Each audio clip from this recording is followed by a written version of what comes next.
right, we're back with our second episode in this series, talking about the off season. The music isn't playing.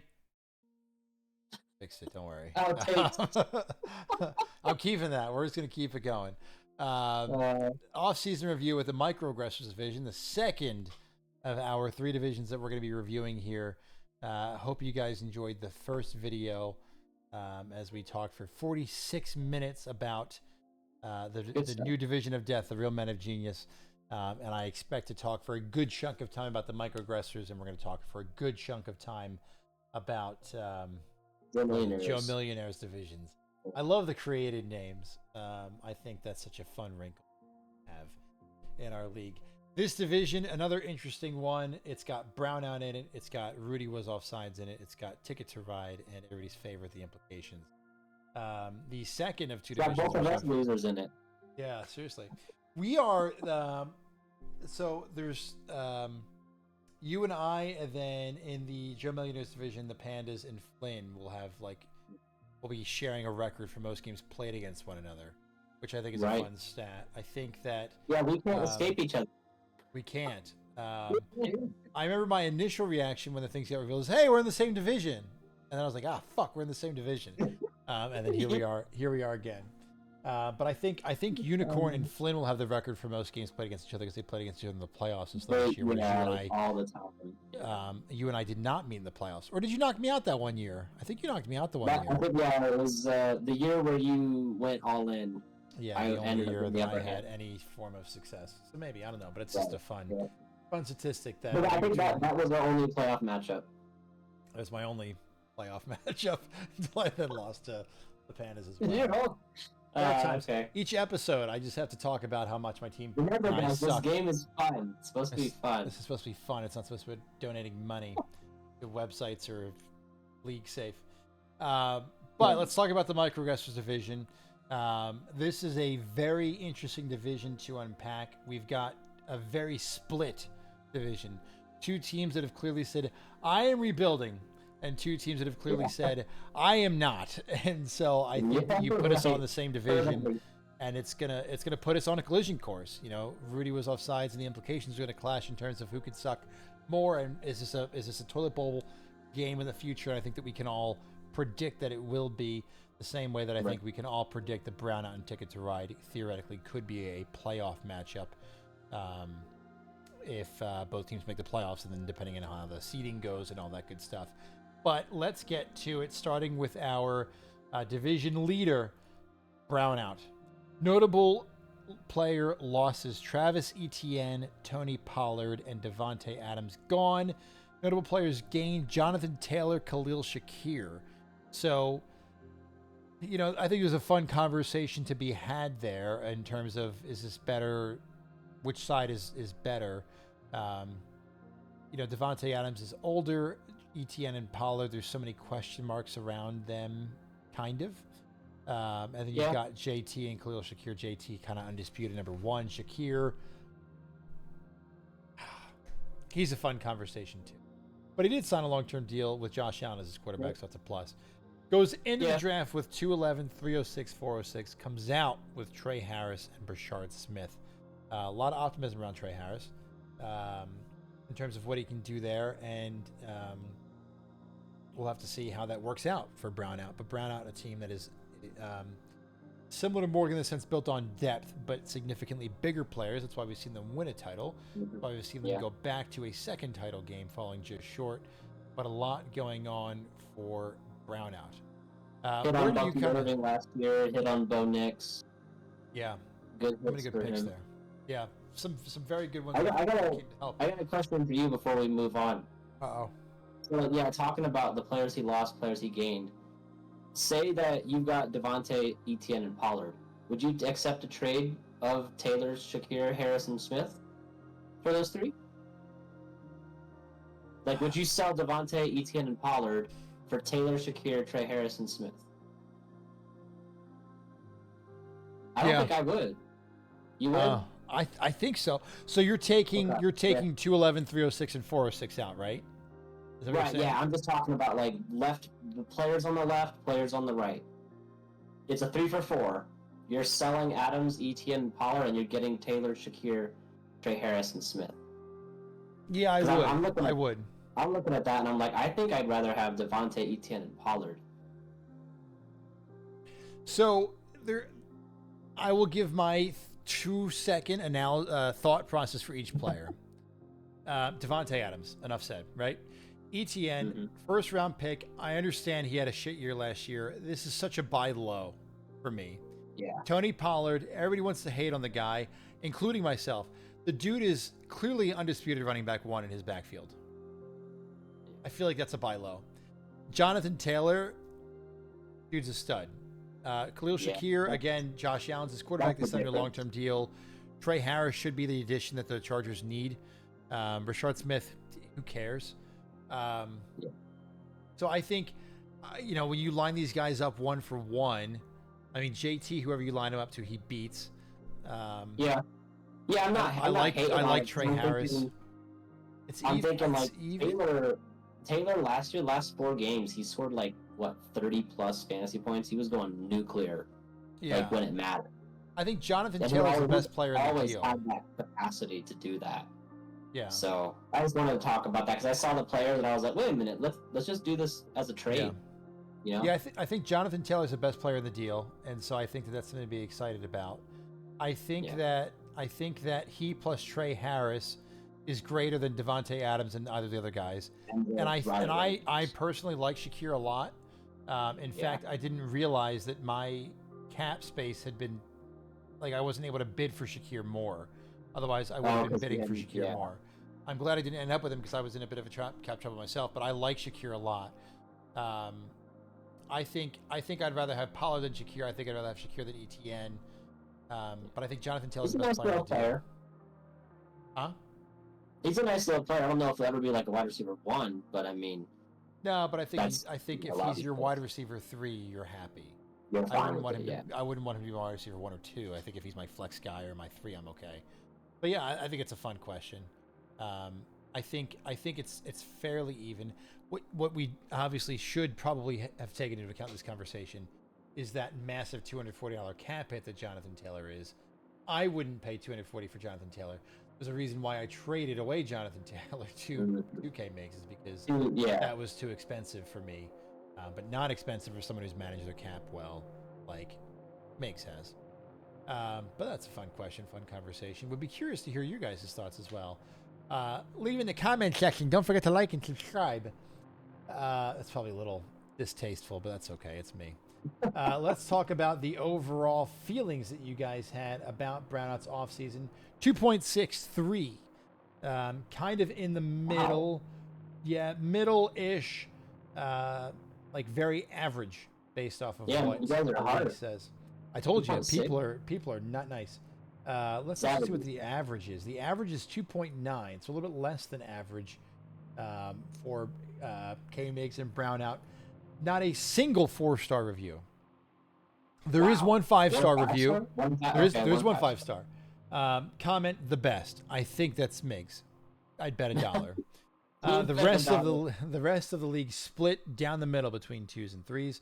So let's talk about their 3s. Only one person that gave a 3 left a comment. They said JT is good. Oh, fair point. I can't disagree. Yeah, cannot. It would be illegal to disagree.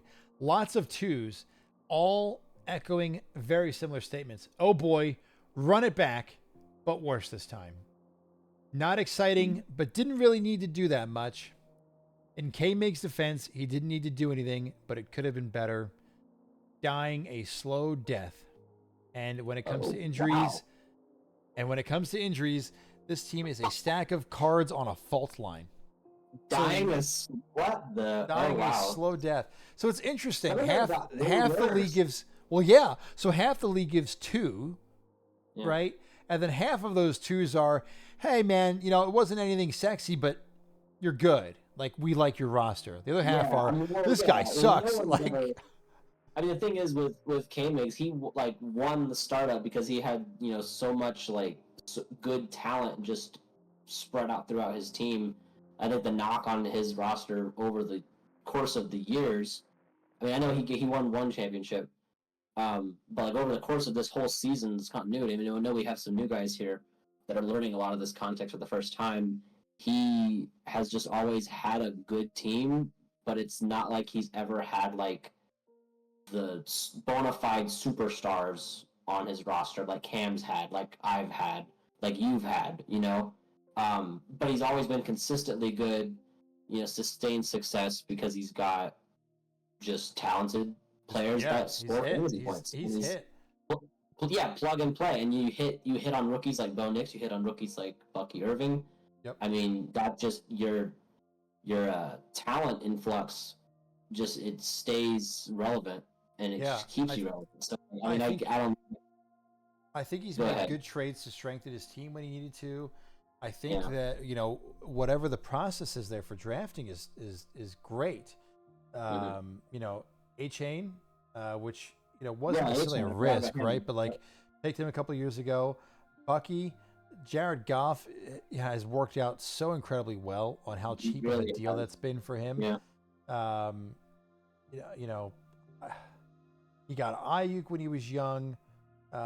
There's a lot that K-Migs has done. That's really good. McMillan last year, like, there's just he's got really good process. We've seen things not work in an incredible way, right? Like Mahomes didn't do super well last year, which was a big acquisition that he made, but it's Mahomes. He still has to. Hawkinson didn't have as much of a good year as K-Migs has wanted or championed for a while. But I think that there are so many hits that are really good hits for Migs that we can look at and point to and say that's why. And so I think he has really good process. Like watch Trey Harris go out there and have like 1,000-yard season, you know? Yeah, like that'd be right up the typical alley. I think I drafted Burden. I think I drafted Luther Burden here, but like Harris was like, I mean, I'm pretty high on Trey Harris, especially the landing spot. Mostly the landing spot. I mean, talk about the play action they're gonna run with Trey Harris and McConkey. Who are you gonna guard? Yeah, you know? And don't forget about Quentin Johnston. Oh yeah. Oh, I forgot about him already. But even like I'm making fun of that, right? But like Migs drafted Quentin Johnson, and he knew when to get out, and he didn't take a dead cap hit off of it, right? Like he sold him to Morgan, and Morgan bought him low, but like it's almost like, hey man, this guy isn't the guy, and he's going to cost me a lot of money. He's a top 5 pick. He's going to cost me $85 in year 4. Get out while the getting's good. So let me get out of here. And he sold him to who I would, if you put a gun to my head and said you have 7, 8 choices on who's going to buy him. I mean, Morgan was championing and pounding the desk in our interview. This guy is a bust. And who'd he sell him to? Morgan. And so I think that K-Migs has great process in terms of choosing when to do this or when to do that. And what's fun is he plays everything so lackadaisical, and I'm just here to have a good time and make crack jokes and all this. And so you wonder how much of it's process and how much of it is, dumb luck.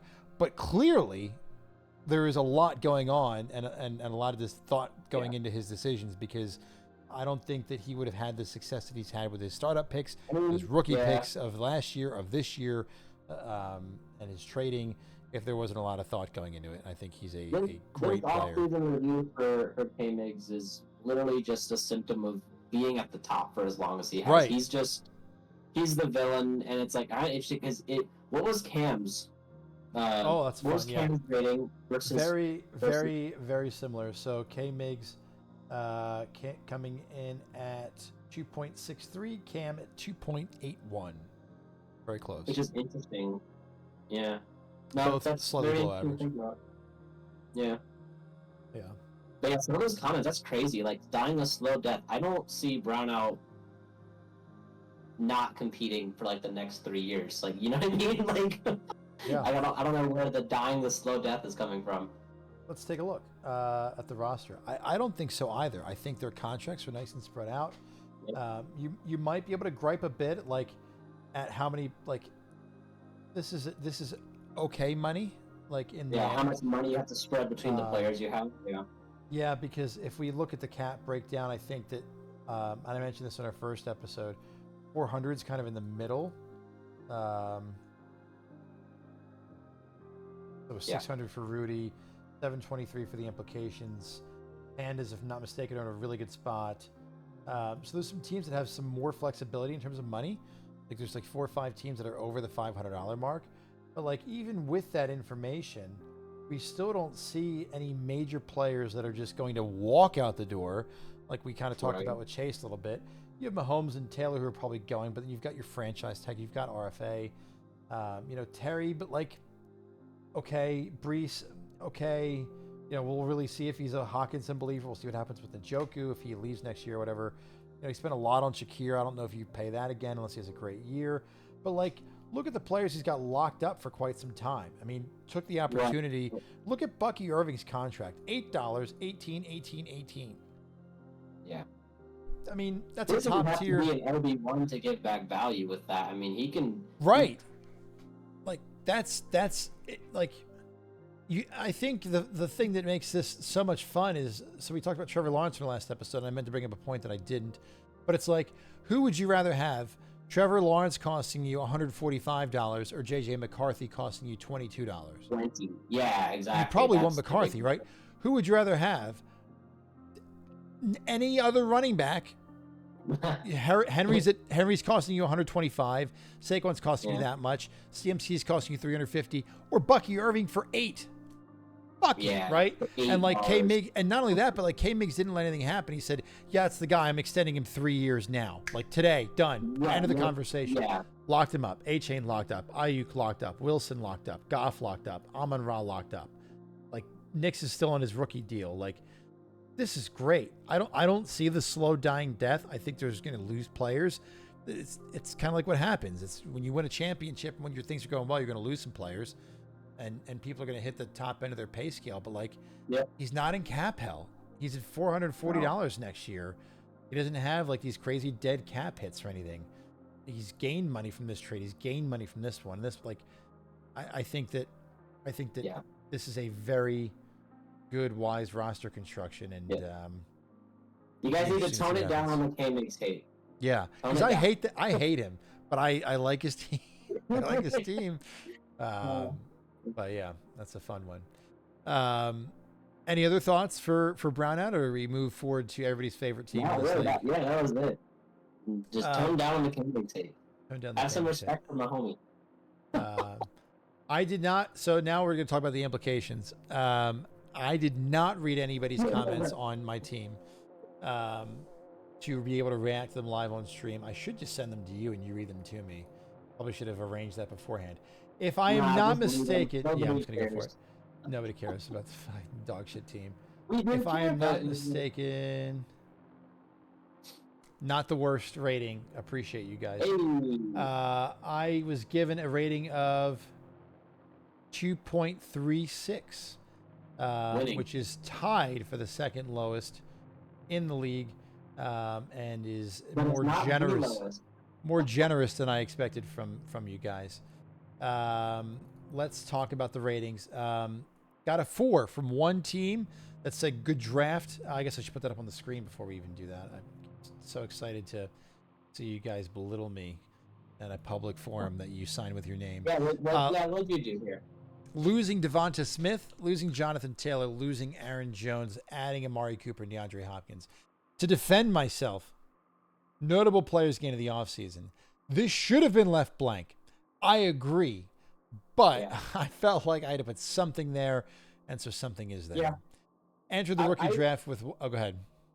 I was just gonna say, it sucks to lose like Smith and Taylor and Jones, but like, you're in that like, I'm not doing anything this year, so they're not good for you this year. So yeah, like I mean, maybe you could have gotten more from them in trades, but like I don't know, they're not doing anything for you this year. So might as well just get the draft capital. Yeah, they were a little too expensive for me. Jonathan Taylor 240, Devonta Smith 75, and then 111 next year. Right. Aaron Jones. Yeah, but like, even by the time they're getting around to competing, they're all going to be like in their twilight. Yeah. So yeah, I think it makes sense to get rid of them. Like you did. I think so too. I probably sold a little low on Devonta, but I needed the cap space too. Shout out Derek Carr for retiring. Shout out Flynn for dealing with me, pestering him for weeks about it. Enter the rookie draft with 110, 111, 302, 405, 410, 412. Came out with Jackson Dart, Jalen Noel, Mason Taylor, Terrence Ferguson, Harold Fannin, DJ Giddens, Rondé Gadsden. Thank God this league's tight end premium. It is tight end premium, right? Soon. Soon, once I rig it, Once I rig the voting. Now everyone's gonna not vote for. They're not gonna want it now. I can just rig the voting. It's okay. So I did a lot of trading in the draft, but I'm happy with how it went. I think it was probably the most annoying in the draft, was just trying to move up, move down, slide back 3 spots, slide up 2 spots. But I am happy with my draft. God forbid I put my faith in a New York Giants quarterback, but here we are. Let's read your comments and see what you said.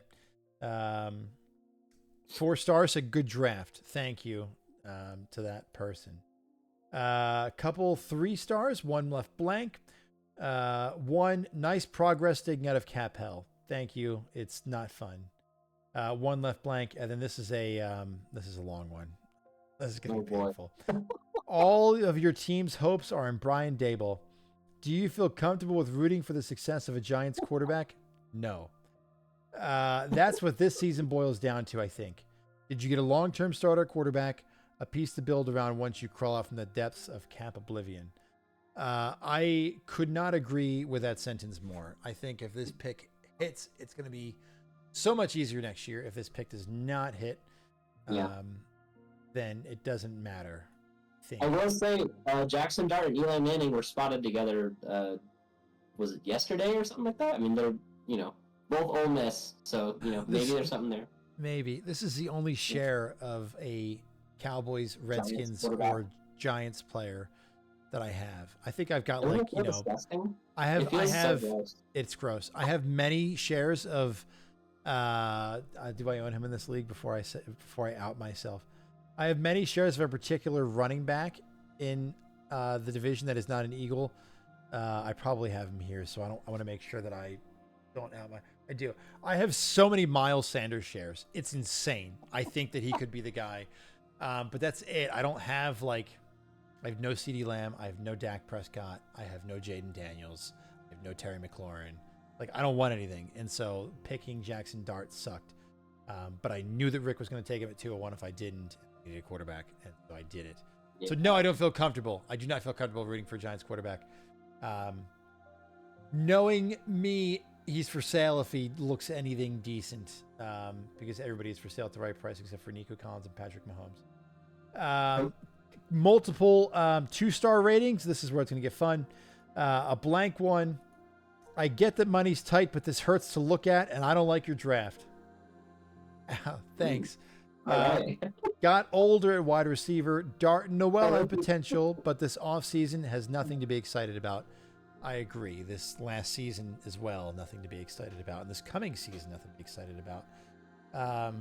Older at wide receiver, yeah. I mean, I don't have too many plans. We'll see what happens. Couple 1-stars. This is fun. Oh, God. 2 1-stars. Those losses are rough. Yeah, I agree. I think it hurts even worse when you line it up to my notable additions of Amari Cooper and DeAndre Hopkins. And then, that's funny. I'm still not sure this guy knows what he's doing.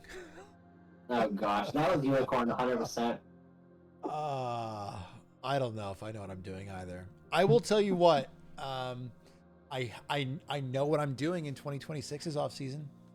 I've got next year figured out. That doesn't do me anything for the next 10 to 12 months. There's the but I can't wait. What, $900 in cap space? You're one of that. 725. You have some of the most money next year, I thought. Yeah. So. Problem is I don't have any money now in my bank account, and I continue to donate money into our league saves. So we'll see. No, I'm excited for next year, but there's a couple teams that are just excited for next year, and I am the president of that fan club. Any major thoughts on any of those comments? I think they're all spot on. I think the teams that rated me 3 stars were their comments were correct. Come on, a little harsh. I deserve it. I think it was a good draft. I'm hopeful that it was a good draft. I'm happy with the players that I attained. I'm happy with the amount of trading that I did. If one of those tight ends ends up being a tight end 1, it's a win, right? So, Yeah, probably. The way that I like to build my teams, I'm happy with how I drafted. I think there's, we'll see. I think As long as you're happy, I'm more that's all that competitive. matters. I think I'm more competitive than I was last year, and I think that's a step in the right direction and a step closer to escaping from cap hell. Let's flip the table, shall we? No, wait, no, we're going to do Rudy was offsides first because he's next on the list. Sorry, I got really excited. That's such a good segue. Rudy was offsides is the next team on our list, and man, we need to pause for a minute. It's the new guy. You guys got to behave yourselves. There's no reason to say, I don't know what you said. There's no reason to rate this guy the way you guys rated this guy. 2.18, the worst in the league. The worst? The worst. The worst. Worse than me. But before we read, and I imagine the comments are the same thing, there is nothing to be excited about with that roster, and none of that is Vivian's fault. I don't think. Zoinks did it first. It was Zoinks' fault. I think, and there are 2 4-star ratings. I know that I'm one of them, and I'm skipping ahead a little bit to my comment, which is, it was as good as it could have been, and I think that that's why I gave 4 stars, because this truly was as good as it could have been. I think you talk about the worst hand you could have been dealt. I feel like that's exactly where we were, exactly where we are, and where we will be for at least another year or two. You want to look at his I was gonna say, pull this up. So Romadunze and Cortland Sutton go away, gaining Kyle Pitts and Travis Etienne. Was still on his roster. What's that? I thought Adunze was still on his roster. It is. Maybe I'm wrong. Yep, he is. I think that's the other mistake I made that I never fixed. Oh, oops. Okay, never mind. Romadunze's still there. Cut that. Why am I clicking on the other team? But yeah, drafted Tyler Warren, drafted Travis Hunter. Moved him to taxi. Look at that. I guess maybe there's the question marks about Travis Hunter not being a good fantasy asset. It is the risk reward, right? But I mean, I feel like in his situation, why not go for it? Yeah, and that's what I said during his interview for the draft. Right? Is does it give you any satisfaction knowing that if this guy sucks, it doesn't even fucking matter? Yeah. Because no matter what you do this year, next year you suck. So I think that I don't like Travis Hunter at 103 personally. I think this is the team. Makes sense. Yeah. Yep. I still wouldn't have done it in the situation. I feel like I would have gone for Cam Ward just in the sense of it's a 101 quarterback and I need a quarterback and it's super flex and 6-1 pet. But I get it. 100% get it. And when we were talking about it and he told me he was going Travis Hunter, I was like, yes. I like this. It gives me, I don't know how to say this without sounding like I'm sucking up or being weird in a way, but it gives me so much confidence knowing that I was like, this is when I was talking to him about joining the league, I messaged a couple people and I was like, I really hope this Vasquez guy wants to do it. And then when we started talking in DMs and all these things, and then talking about his team build and his off season, and then we got to 103. He's like, I think I'm going to do Travis Hunter. I was like, yes, I think he's gonna be with us for a long time, and he's gonna be fighting with the big dogs real quick. Losing Cortland Sutton, no big deal. I love the buy low on Pitts and ETN, especially because you're not paying for them so much. I think that they could be really good pieces. And those are the types of pieces you've got to pick up when you're in this situation where you don't have much going for you and you can get them cheap in free agency. And hey, who knows? I also like 103 and 403 turned into Travis Hunter and Tyler Warren. If these guys hit, huge. The draft capital's there. They're on teams that seem like they want to use them. I mean, with how much the Jaguars gave up to get Travis Hunter, they've got big plans. Oh yeah, it's needed at tight end, and Anthony Richardson, Daniel Jones, whoever the starter is, Tyler Warren should be great. It should fix a tight end problem out there in Indiana that they've had for quite some time, really since Dallas Clark. I really, really, really like their offseason. And so when I saw that they had the lowest rating, I was like, what is there not to like? There's only so many things I feel like they could do, and here they are. It's got to be the Kyle Pitts effect. Yeah, the Kyle Pitts effect.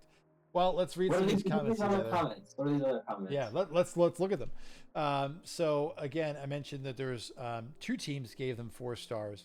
I said it was as good as it could have been. The other team that will remain anonymous from me and everybody else for that matter said, great draft class, should be really solid. Not sure what they got for Odunze. That could be a big loss. Turns out I lost my brain and didn't. So edit that out. Draft class should be really solid. I agree. I'm really excited about that draft class. 3 stars, 3 stars. Smart decisions, can't hate. Only other 3-star comment. Couple teams with 2 stars. Solid for the cards he had to play. Yes. Okay. I knew you guys weren't mean. I knew that we would agree with this. Yeah, and you were right as well. A 2-star fell into the pits trap. Good luck with that. Hey, Flynn. Okay. Hope you're doing well. Then, another 2-star blank. The 1-star reviews. Gross additions. Better luck next year. Oof. Another 1-star review. I didn't lose Rome, by the way. He's on my taxi squad. So I guess Vivian gave themselves a 1-star there. Another 1-star with blank. And then a 1-star Travis Hunter taken too soon. Travis Etienne's way overpaid. These are the moves of a young, rash, not yet developed, mind-losing. Hold on. Oh, these are the moves of a young, rash, not yet developed mind. Losing a second-year wide receiver is a kick in the nuts. That's my fault. Young, rash, not yet developed mind. That's a lot. That's a lot. Yeah, I mean, someone is opinionated. And it seems like it's 11 against 1 in the opinionated, in that opinion. Except the Vivian gave himself a 1, so maybe he agrees with the young rash not developed mind thing. But I think the sentiment of the bulk of the league really seems to be like, "Hey, man, for what you had, I get it." Even though it wasn't the sexiest comment so far. I mean, so far, harsh ones. I mean, people tell me I suck, but that's I'm used to that at this point, and I deserve it. But yeah, I think that is the harshest one. But that's maybe that's someone in the division trying to spike some stuff. I might go read who to see that was to ask them if they're okay and if they need a hug. And keep it private. Let's go on to our next team. Ticket to Ride, a team as well looking to get over that playoff hump and really make some successful noise for themselves after having such a great, quiet. Historical win-loss record. Losing Amari Cooper and Dallas Goedert. You even mentioned a little bit before this. I think you said you gained Zach Ertz, right? Yeah, you gained Zach Ertz. Yeah, you picked up. Yeah, gained Juwan Jennings, gained Mike Gesicki.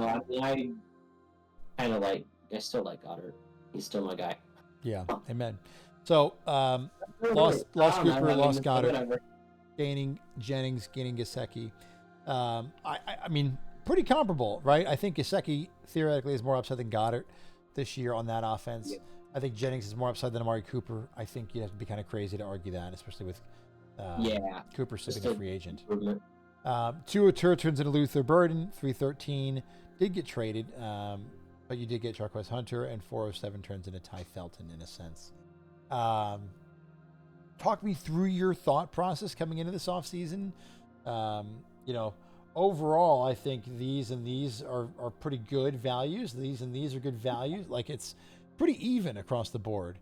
You didn't make any crazy major moves to get the guy, but you also don't need to. You also you didn't lose anybody, right? And you don't have these old aging pieces on your team. So pretty solid offseason for yourself. What are your thoughts? Are we talking, because I don't want to spoil an interview, I guess. So trying to come at it from a unbiased, specifically the off-season standpoint. Then looking at it from the off-season standpoint, it's Amari Cooper just is right now 0 because he's not on a team. So picking up a wide receiver that's usable in Jennings and then adding depth and youth. Yeah. So I mean, it doesn't. This is not sexy by any means, though. It's not gonna no big names added, no nothing. I mean, but it just is a kind of real steady. Yeah, it's not gonna knock your dick off, but right. I feel like for a team that's had the success. The moves didn't hurt. Yeah, yeah. And I feel like What's the that's kind of reason? been your mantra as well. I think, well, you've seen a lot of big moves from Cam or from me or from Mhm. Migs or from some of these other teams. You have not taken that approach. And it's worked well for you, I think, overall. What do you think your rating is? Oh gosh, it's probably like a 3 on the dot, Um, or lower. you and I, with our predictions, have been fairly accurate. Another one for you. 2.9 is your Ooh. overall grade. 2.909, so 2.91. The average is 2.9 something for the league. So Okay. pretty much average is what the league is saying. An No five. average off season, yeah. Yeah. No 5 stars. You do have no 1 stars. So the league overall thinks you did Yeah. a mid job, which is great. 2 teams saying 4 stars. One saying already strong team quietly got a little stronger. Another one with significantly more depth to it. Not that that was not insightful. Quietly a good offseason. Nothing to write home about, but with limited cap and pick capital, Code is able to make it work and get some talent, even if it might be underwhelming for the fan base as a whole. By the way, that's the same team that just shit all over Vivian. So I don't know what you did to this guy to make them like you and what Okay. Vivian did to them. But very insightful comments. And I agree. I think that you were more cap restricted than people maybe noticed or realized or knew heading into the offseason, because you and I had talks about that a little bit here. Yeah, Lots, this is like the tough year supposedly. yeah. So Lots of 3 stars with no comments. In fact, there are 4 of them that are 3 stars with no comments. 2 additional 3 stars with some comments. I'm satisfied with the direction this team is headed in 2025 and beyond. That reads to me like you wrote it. yes, The other, yeah, that was me. the other 3-star Yeah. comment with some comments. Randomly generated off season. I guess it feels that way a bit, right? Like not Yeah. too much addition, not too much subtraction. Very, Yeah, all rookie very, picks selected, no trading. I yeah, mean, just very. I did do some trades in the draft. I think Yeah, you maybe moved one or up two. in the third, I think. Yeah, But but nothing, like nothing. all You didn't picks blow the were doors big. off anybody, right? But there's something to be said Yeah. about people who can just. It's like always be afraid of the quiet ones, right? Like that's the quiet one. Not that you're anything to be afraid of in that sense, but you know what I mean. Like you know, people say like, oh, the quiet ones are the crazy. It's like, hey, you're taking Yeah, this yeah. nice and slow and quiet. You don't need to make these big flashy plays to make it happen. Couple 2 stars, a sort of a soft off season from this organization. Concerned there isn't enough to get over the playoff slump. And the last comment, fine but uninspiring. I feel like Codes will have depth problems this year. That roster feels old as fuck.